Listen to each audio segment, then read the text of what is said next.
News. పౌర సరఫరాల శాఖలో భారీ కుంభకోణం జరుగుతోందని మాజీ మంత్రి కేటీఆర్ ఆరోపించారు. ధాన్యం టెండర్లలో మొత్తం 1100 కోట్ల కుంభకోణం జరుగుతోందన్నారు.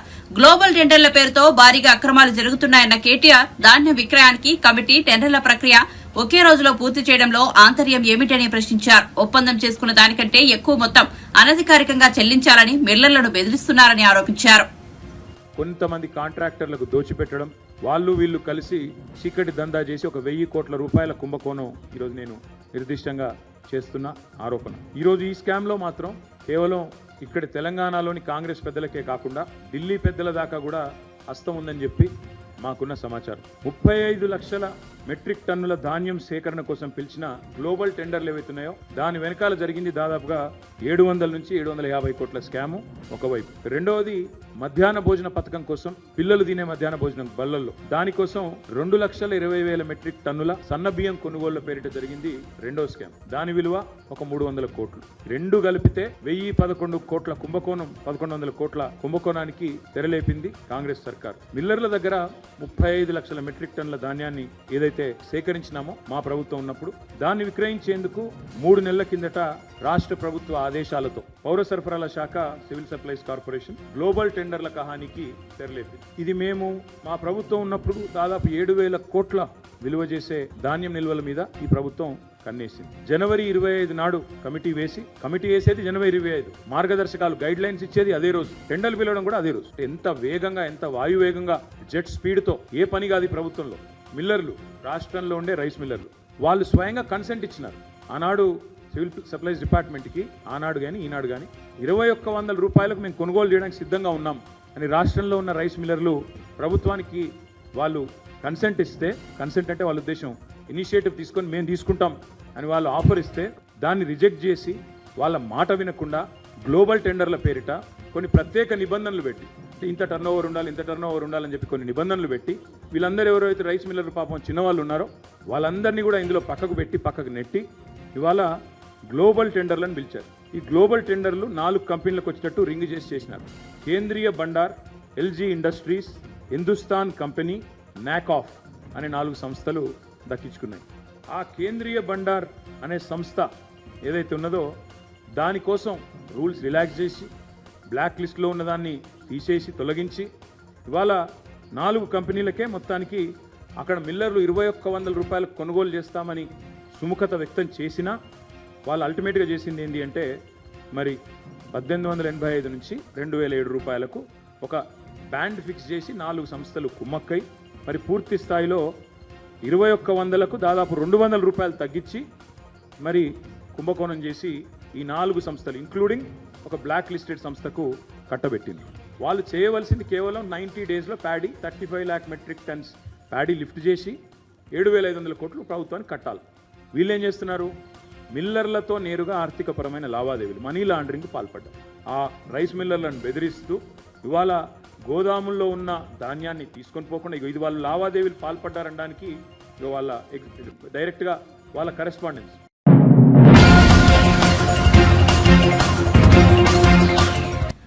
పట్టభద్రుల ఎమ్మెల్సీ ఎన్నికల నేపథ్యంలో బీఆర్ఎస్ పై బీజేపీ మాజీ ఎమ్మెల్యే మెదక్ ఎంపీ అభ్యర్థి రఘునందన్ రావు సంచలన ఆరోపణలు చేశారు. ఈ ఎన్నికల్లో 30 కోట్లతో ఓట్ల కొనుగోలుకు ఆ పార్టీ తెరలేపిందన్నారు. ఈ మేరకు కేంద్ర ఎన్నికల సంఘం రాష్ట్ర ఎన్నికల ప్రధాన అధికారికి ఆయన లేఖలు రాసినట్టు చెప్పారు. తూప్రాన్లో ప్రైవేట్ కార్యక్రమంలో పాల్గొన్న ఆయన ఈ సందర్భంగా మీడియాతో మాట్లాడారు. నవంబర్ 2023లో ఎన్నికలు ఓడిపోయిన నాటి నుంచి తెలంగాణ రాష్ట్ర సమితి పార్టీ ప్రతి ఎన్నికలలో కేవలం డబ్బు ద్వారా మాత్రమే ఎన్నిక గెలవాలనుకునేటువంటి దుర్మార్గమైనటువంటి ప్రయత్నాన్ని చేస్తూ ఉన్నారు.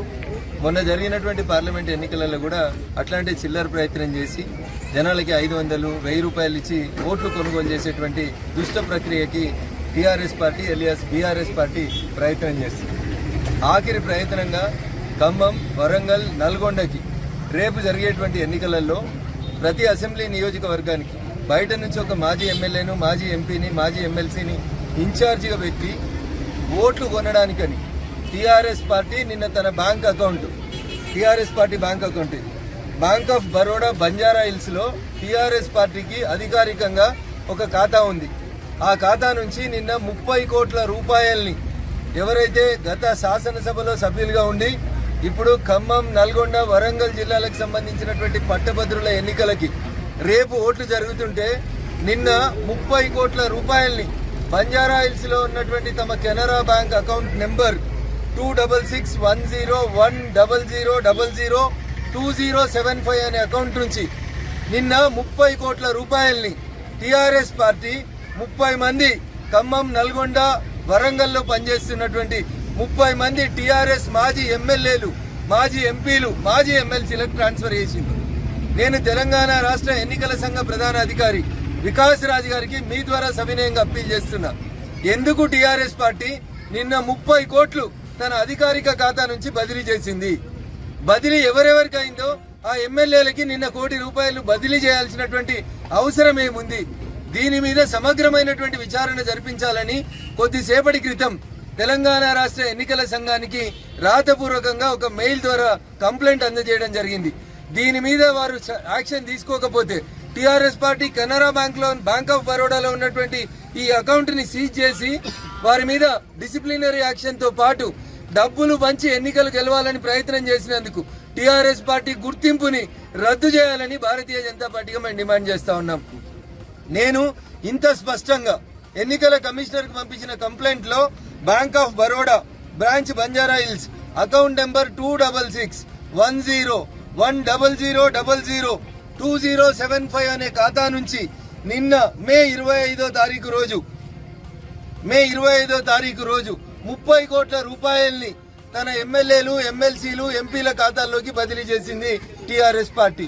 ఎందుకు ఈ 30 కోట్లు బదిలీ చేసిండ్రు?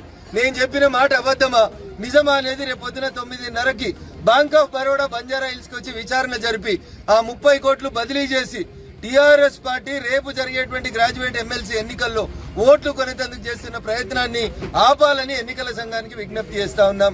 లేకపోతే ఖచ్చితంగా ఎన్నిక ముగిసిన తర్వాత కూడా ఎన్నికల సంఘం అధికారుల మీద ఢిల్లీకి వెళ్లి కూడా ఫిర్యాదు చేస్తామని చెప్పి ఈ సందర్భంగా తెలియజేస్తా ఉన్నాం.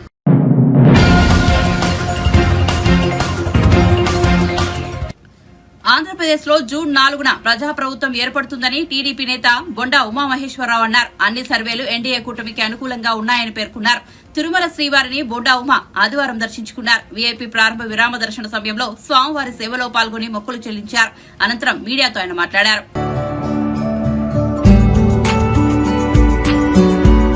ఈరోజు ఎన్నికల ఫలితాలు వచ్చేలోపు మరి కలియుగ ప్రత్యక్ష దైవం అయినటువంటి శ్రీ వెంకటేశ్వర స్వామివారిని దర్శనం చేసుకోవడం జరిగింది.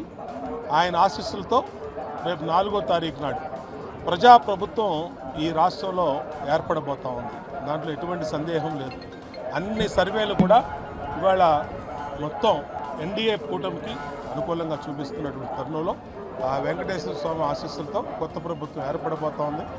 అన్ని వ్యవస్థలని ప్రక్షాళన చేయాల్సిన అవసరం ఉంది.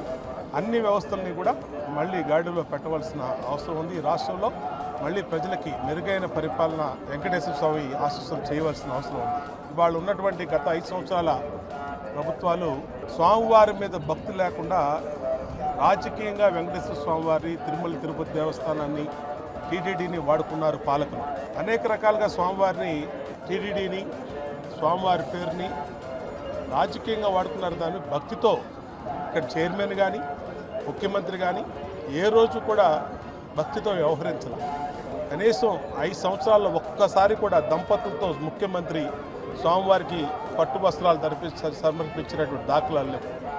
అలాగే చైర్మన్ అయితే మరి స్వయంగా ఆయన కుటుంబంలోనే క్రైస్తవ వివాహం చేసినటువంటి సందర్భాలు చూసాం. ఎన్నిటిని కూడా స్వామివారు చూస్తారు.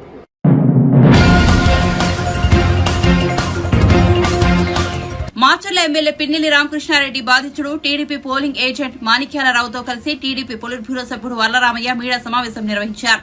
ఈ సందర్భంగా వర్లరామయ్య మాట్లాడుతూ మాచర్లను తన సామ్రాజ్యంగా భావించి పిన్నెల్లి సాగించిన దౌర్జన్యకాండ, అతని దుర్మార్గ చర్యలు ఒక్కొక్కటిగా బయటకు వస్తున్నాయని తెలిపారు. అతడు కానీ, అతడి తమ్ముడు కానీ, వాళ్ళ అనుచరులు కానీ ఏ విధంగా వ్యవహరించారో, స్థానిక పోలీస్ శాఖను ఏ విధంగా అసమర్థత శాఖగా మార్చివేశారో వెలుగులోకి వస్తున్నాయని అన్నారు. ఎప్పుడైతే పిన్నెల్లి అన్నదమ్ములు పరారీలో ఉన్నారో, ఎప్పుడైతే పోలీస్ శాఖ జూలు విదిల్చి కొంచెం ధైర్యంగా తెచ్చుకుని చూసిన తర్వాత ప్రజలకు ధైర్యం వచ్చిందని, వారిని బాధితులు ఒక్కొక్కరుగా బయటకు వస్తున్నారని వర్లరామయ్య వివరించారు.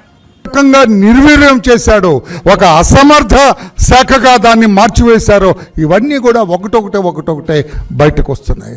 బాధితులు ఇప్పుడు ఎప్పుడైతే అన్నదమ్ములు పరారులో ఉన్నారో, ఎప్పుడైతే పోలీసు శాఖ కొంచెం జూలు విదిల్చి కొంచెం ధైర్యంగా ఉన్నదో, ఎప్పుడైతే ఎలక్షన్ కమిషన్ ఒక ప్రక్క, పోలీసు శాఖ ఒక ప్రక్క ఈ అన్నదమ్ముల్ని వేటాడుతూ కనిపిస్తే అరెస్ట్ చేస్తాం, కనిపిస్తే కాళ్ళెరగొట్టి లోపల పడేస్తామనే రీతిలో వ్యవహరిస్తుందో, ఇప్పుడు ధైర్యం వచ్చింది. ఒక్కొక్కరు బాధితులు ఎవరైతే వారికి భయపడి పరారయ్యారో, ఎవరైతే వాళ్ళకి భయపడి ప్రాణాలు అరచేత పెట్టుకొని వెళ్ళిపోయారు ఇతర ప్రాంతాలకు, వాళ్ళందరూ కూడా ఒక్కరొక్కరే వస్తూ ఉన్నారు. ధైర్యాన్ని కూడగట్టుకొని వస్తూ ఉన్నారు. ఇక ఏం పర్వాలేదు, వాళ్ళ ఆటలు సాగవు, వాళ్ళ కోరలు పీకేశారు అని ధైర్యాన్ని తెచ్చుకొని ముందుకొచ్చారు. అందులో భాగమే ఇక్కడ ఒక బాధితుడు ఉన్నాడు. ఆ బాధితుడిని ఏ రకంగా ఇబ్బంది పెట్టారో అతని మాటల్లోనే వినాలని అతన్ని ఇక్కడికి రప్పించడం జరిగింది. అతను ఇక్కడికి వచ్చాడు. మీరు అతని మాటల్లోనే వినాలని తెలియజేస్తూ, తమ్ముడు నీ పేరేంటి? నోముల మాణిక్యరావు సార్. నోముల మాణిక్యాలరావు. నీకు భార్య బిడ్డలు ఉన్నారా? ఉన్నారు సార్. ఎంతమంది పిల్లలు? 2 మగపిల్లలు సార్. భార్య, 2 మగపిల్లలు ఉన్నారు. నా భార్య పేరు నోముల ఎల్లేశ్వరి, పిల్లల పేరు నోముల చందు, నోముల సాల్మన్ రాజు. వాళ్ళని పిల్లలు చదువుకుంటున్నారా? చదువుకుంటున్నారు సార్. ఓకే. మీ క్యాస్ట్ ఏంటి? అంటే అడగకూడదు, క్యాస్ట్ తప్పదు. మరి మీ క్యాస్ట్ ఏంటి? SC Madiga sir. SC Madiga. Okay. నీ పిల్లలు ఏం చదువుతున్నారు? మా పెద్ద బాబుది గ్రాడ్యుయేషన్ అయిపోయింది, డిగ్రీ అయిపోయింది. చిన్న బాబు ప్రజెంట్ డిగ్రీ చదువుతున్నాడు సార్. గుడ్ చదువుకున్నారు. ఒక ఎస్సీ మాదిగ కుటుంబం అనేది. మీకేంటి ఏమన్నా రాజకీయ సంబంధం ఉందా? మీకేమన్నా రాజకీయ సంబంధం అంటే నాకు టీడీపీకి నేను కార్యకర్తగా అభిమానిగా ఉన్నాను సార్. నాకు చంద్రబాబు నాయుడు గారు అంటే ఇష్టం. అది తెలుగుదేశం పార్టీ, చంద్రబాబు గారు అంటే ఇష్టం, తెలుగుదేశం పార్టీ అభిమానిగా ఉన్నావు. అవును సార్. ఓకే. ఆ రోజున ఆ ఊళ్ళో ఏంటి, నువ్వు ఎలా పోలింగ్ ఏజెంట్వా? పోలింగ్ ఏజెంట్ కూర్చున్నాను సార్. ఏ ఊరు మీది? కండ్లకుంట విలేజ్, పిన్నెల్లి రామకృష్ణారెడ్డి ఎమ్మెల్యే గారు ఎవరైతే ఉన్నారో ఆయన సొంత గ్రామమే నా గ్రామం కూడా. ఓ, ఆ ఊరే నీది కూడా? అవును సార్. పిన్నెల్లి రామకృష్ణారెడ్డి వాళ్ళ తమ్ముడు పేరు వెంకటరామరెడ్డి. పిన్నెల్లి వెంకటరామరెడ్డి ఊరు కళ్ళగుంటే. వాళ్ళ ఊరు నా ఊరు ఒకటి. నువ్వు అదే ఊరు? అదే ఊరు. వాళ్ళు రెడ్డి గారు, నువ్వు మాదిగా. అంతేనా? నువ్వు బాగా తెలుసు వాళ్ళకైతే? బాగా వెల్ నోన్ పర్సన్. సరే, నువ్వు ఆ రోజు పోలింగ్ ఏజెంట్గా కూర్చున్నావు అక్కడ. ఆ బూత్ నంబర్ ఏమైనా గుర్తుందా? గుర్తుంది సార్. 114.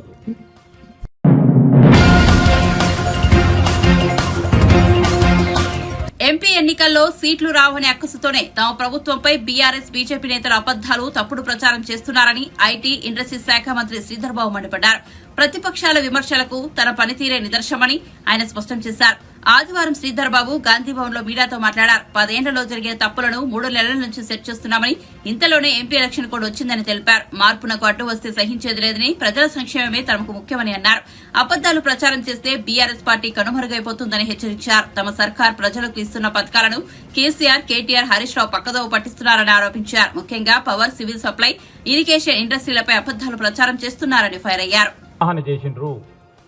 దాదాపు 2 నెలలు 35 రోజుల తర్వాత కొత్త సభ్యుల ప్రమాణ స్వీకారోత్సవం చేసినట్టే 40 రోజులు గడిచిన తర్వాత అదే మీరు కంపారిజన్ చేస్తే, మీరు పోల్చుకుంటే 40 రోజుల్లో మేమిచ్చిన 5 గ్యారంటీలో అన్నీ చాలా ప్రధానమైన గ్యారంటీలు మొదలుపెట్టినాం. సరే, మాట్లాడుతూ ఉన్నారు కదా అని. పవర్కు సంబంధించి పేదవారికి ఉపయోగపడేది ప్రభుత్వంలో రాగానే మేము ఏం చేస్తామన్నావు, కరెంటు ఛార్జీలు పెరిగినాయి. పెరిగిన తర్వాత వారు కట్టుకోలేని పరిస్థితుల్లో ఇబ్బంది పడతా ఉన్న తరుణంలో 200 యూనిట్ల వరకు ఉచిత కరెంట్ ఇస్తామన్నాం.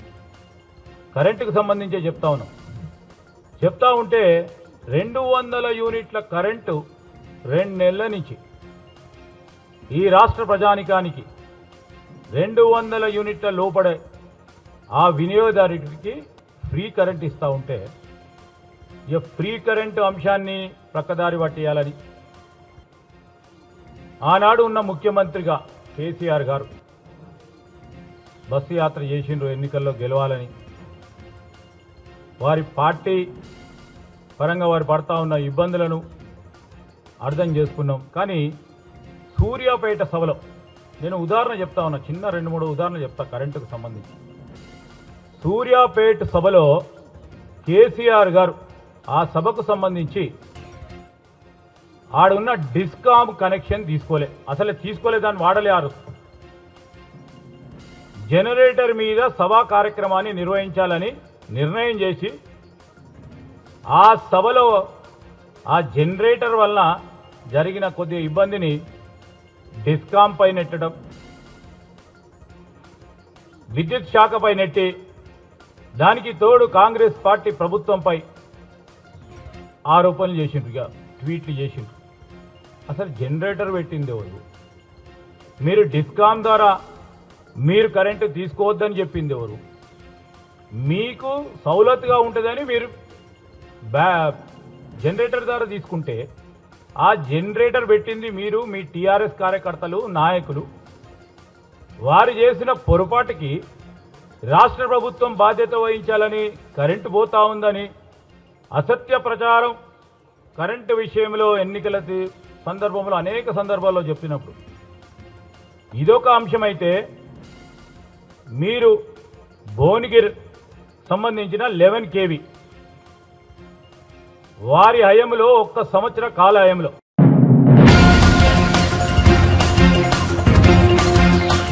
ఇటీవల తిరుపతిలో చంద్రగిరి టీడీపీ అభ్యర్థి పులివర్తి నానిపై దాడి కేసులో ఆరోపణలు ఎదుర్కొంటున్న వైసీపీ నేత చెవిరెడ్డి భాస్కర్ రెడ్డి మీడియాతో మాట్లాడారు.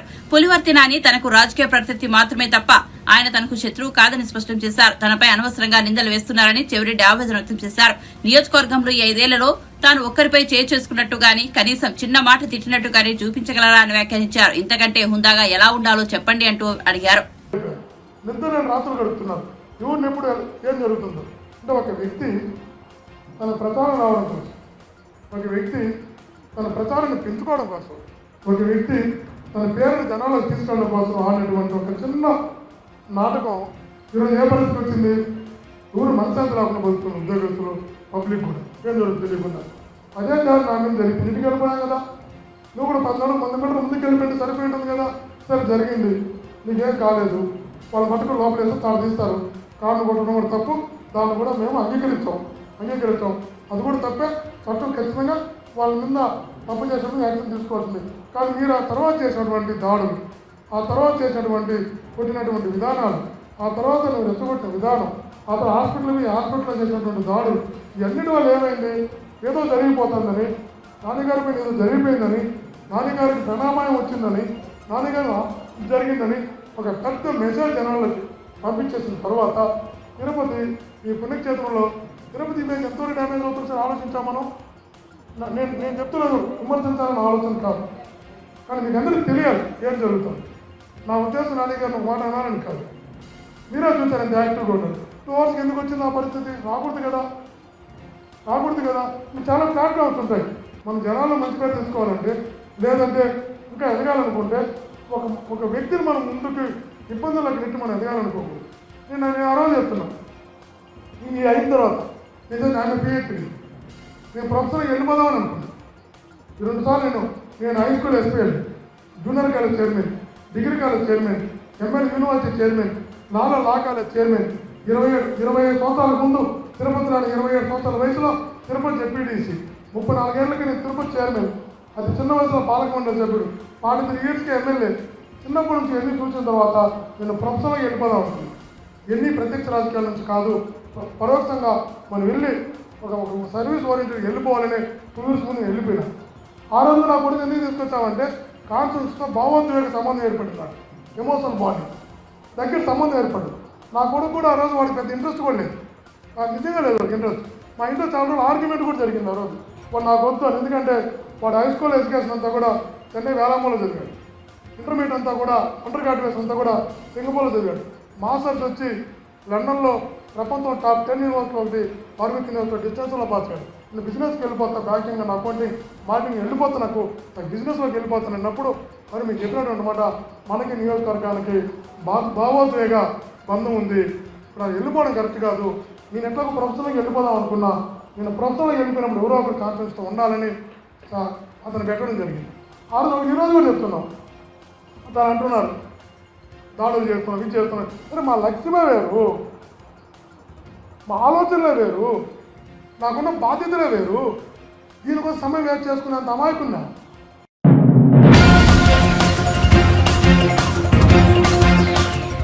ఏపీలో ముఖ్యంగా నెల్లూరు జిల్లాలో ఎన్నికల కౌంటింగ్ ప్రక్రియ సజావుగా సాగుతుందనే నమ్మకం తమకు లేదన్నారు మంత్రి కాకాని గోవర్ధన్ రెడ్డి. జిల్లా రిటర్నింగ్ అధికారిగా ఉన్న ప్రస్తుత కలెక్టర్ ఆధ్వర్యంలో లెక్కింపు సజావుగా సాగదని అనుమానం వ్యక్తం చేశారు ఆయన. జిల్లా కలెక్టర్ పక్షపాత ధోరణితో పనిచేశారని విమర్శించారు. నెల్లూరు జిల్లాలో కౌంటింగ్ ప్రక్రియ పర్యవేక్షించేందుకు ఒక అబ్జర్వర్ను నియమించాలన్నారు కాకాని. ఏపీలో ఎన్నికల కమిషన్ పక్షపాత ధోరణిలో వ్యవహరించిందన్నారు మంత్రి కాకాని. పోలీసు అధికారులు ఉద్దేశపూర్వకంగా బదిలీ చేసిందని, కొత్తగా బాధ్యతలు చేపట్టిన పోలీసు అధికారులు ఆయా జిల్లాల్లో ఉద్రిక్తతలు రెచ్చగొట్టారని చెప్పారు. వైసీపీ బలంగా ఉన్న చోట కేడర్ ని భయభ్రాంతులకు గురి చేశారని, టీడీపీ దాడులకు పరోక్షంగా సాయం చేశారని చెప్పారు. మాచలలో ఈవీఎంలు పాల్గొట్టిన ఘటనా వీడియో ఎలా బయటకు వచ్చిందో చెప్పలేని దుస్థితిలో ఎన్నికల కమిషన్ ఉందన్నారు కాకాని. ఎవరైతే పంచారో వాళ్ళ దగ్గర కూడా వివరాలు రాబట్టకుండా, వాళ్ళ దగ్గర వివరాలు తీసుకోకుండానే నేరుగా పోలీస్ స్టేషన్కి ఎఫ్ఐఆర్ నమోదు చేయండి అని చెప్పారు.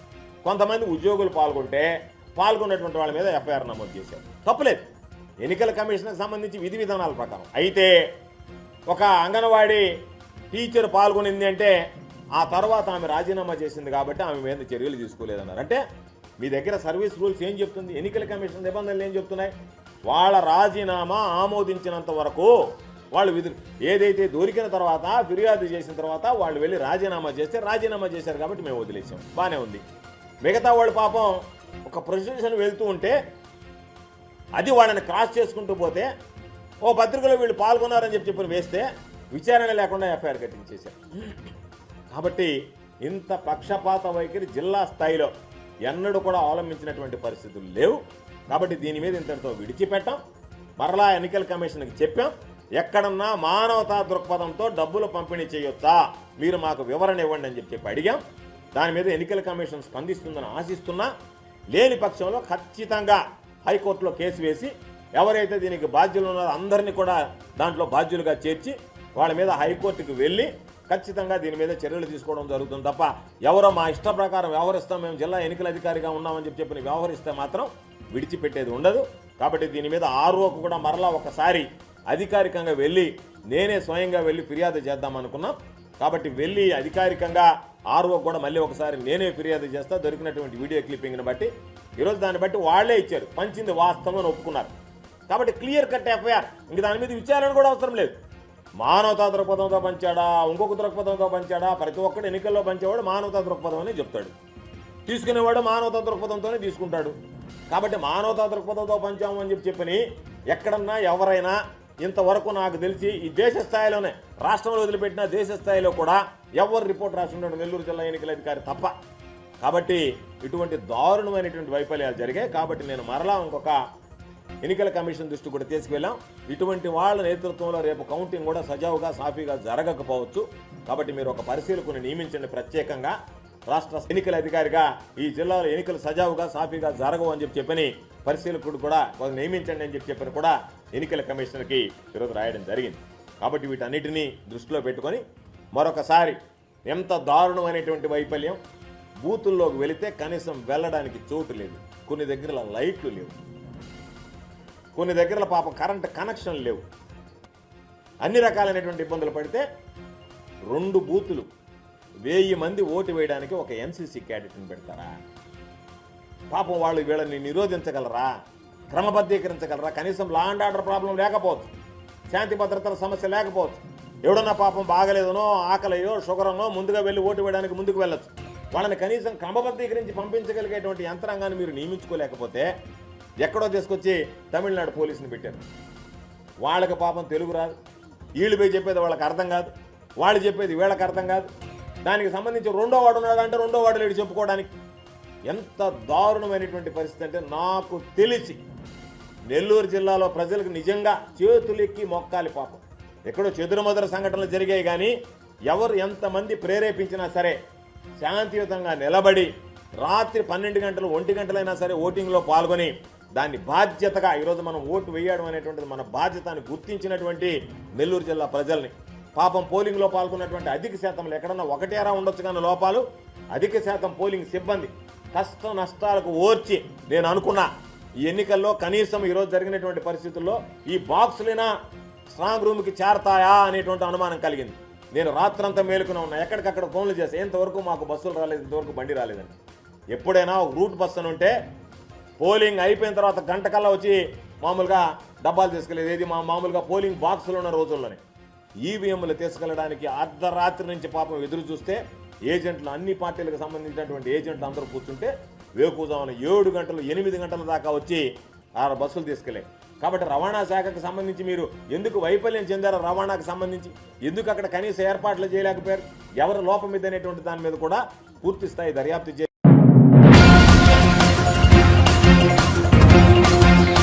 యాదాద్రి లక్ష్మీ నరసింహస్వామి ఆలయ సన్నిధిలో ఆదివారం భక్తులు స్వామివారి ప్రసాదం సేకరణ కోసం ఇబ్బందులు పడ్డారు. రద్దీ ఎక్కువగా ఉండటంతో ఉక్కిరిబిక్కిరయ్యారు. ప్రసాదం క్యూ లైన్ లో గంటల పాటు నిరీక్షించాల్సి వస్తుందని భక్తులు వాపోయారు. గతంలో మాదిరిగానే ప్రసాదం టికెట్లు ఒకే చోట అందుబాటులో ఉండే విధంగా చర్యలు చేపట్టాలని భక్తులు కోరారు. టికెట్ కౌంటర్ ఒక చోట ఎగువన ఏర్పాటు చేయడం, లడ్డూల విక్రయం మరో చోట ఏర్పాటు చేయడం పట్ల భక్తులు అయోమయానికి గురయ్యారని తెలిపారు.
ఐపీఎల్ 2024 విజేతగా నిలవాలన్న సన్ రైజర్స్ హైదరాబాద్ ఆశలు నెరవేరలేదు. ఈ ఏడాది ఐపీఎల్ ఛాంపియన్ గా కోల్కతా నైట్ రైడర్స్ అవతరించింది.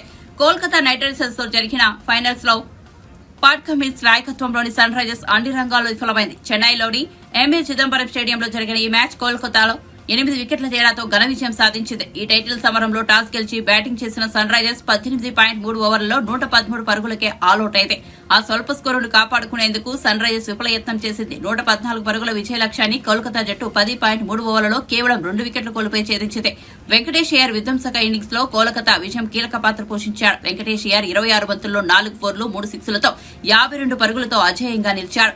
మరో ఎండ్లో ఓపెనర్ రహమతుల్లా గుర్బాజ్ కీలక ఇన్నింగ్స్ లో ఆకట్టుకున్నాడు. గుర్బాజ్ 32 బంతుల్లో 5 ఫోర్లు 2 సిక్స్లతో 39 పరుగులు చేశాడు. కెప్టెన్ శ్రేయస్ అయ్యర్ 6 పరుగులు చేశాడు. అంతకుముందు ఓపెనర్ సునీల్ నరైన్ 6 పరుగులు చేసి కమిన్స్ బౌలింగ్ లో అవుట్ అయ్యాడు. ఈ విజయంతో కోల్కతా నైట్ రైడర్స్ 10 ఏళ్ల తర్వాత మళ్లీ ఐపీఎల్ విజేతగా నిలిచింది. ఐపీఎల్ టైటిల్ గెలవడం కోల్కతాకు ఇది 3వసారి. కేకేఆర్ జట్టు గతంలో 2012, 2014లోనూ ఐపీఎల్ ఛాంపియన్ గా అవతరించింది. కాగా విజేతగా నిలిచిన కేకేఆర్ జట్టుకు 20 కోట్లు, రన్నరప్ గా గెలిచిన ఎస్ఆర్హెచ్ జట్టుకు 13 కోట్ల ప్రైజ్ మనీ లభించనుంది.